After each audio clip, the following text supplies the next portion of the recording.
कीचड़ का काव्य। रचनाकार हैं काका कालेलकर।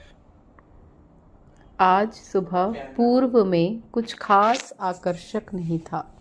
रंग की सारी शोभा उत्तर में जमी थी। उस दिशा में तो लाल रंग आज कमाल ही कर दिया था, परंतु बहुत ही थोड़े समय के लिए।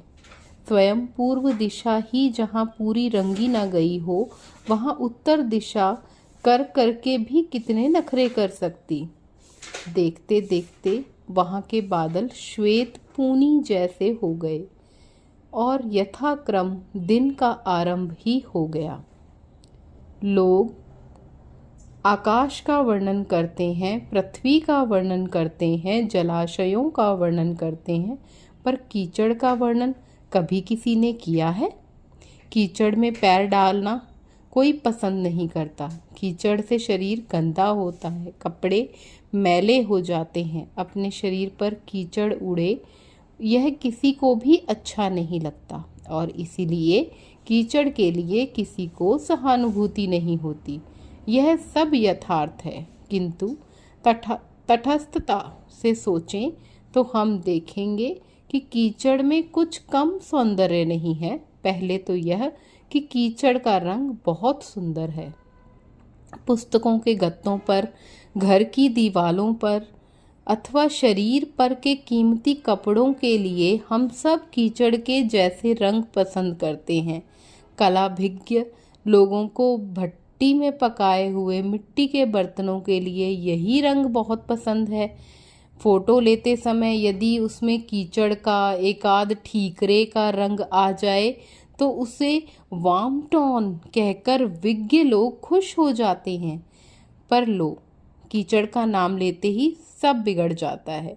नदी के किनारे जब कीचड़ सूख कर उसके टुकड़े हो जाते हैं तब वे कितने सुंदर दिखते हैं। ज़्यादा गर्मी में जब उन्हीं टुकड़ों में दरारें पड़ती हैं और वे टेढ़े हो जाते हैं तब सुखाए हुए खोपरे जैसे दिख पड़ते हैं। नदी किनारे मीलों तक जब समतल और चिकना कीचड़ एक सा फैला हुआ होता है तब वह दृश्य कुछ कम खूबसूरत नहीं होता।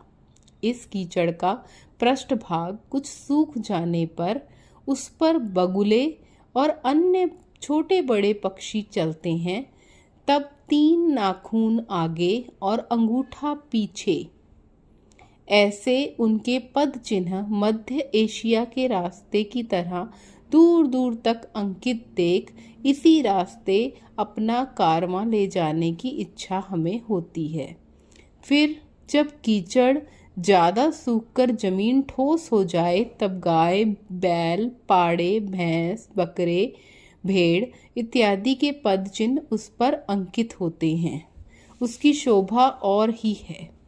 और फिर जब 2 मदमस्त पाड़े अपने सींगों से कीचड़ को रौंद कर आपस में लड़ते हैं तब नदी किनारे अंकित पद चिन्ह और सींगों के चिन्हों से मानो महिष कुल के भारतीय युद्ध का पूरा इतिहास इस करदम लेख में लिखा हो ऐसा भास होता है।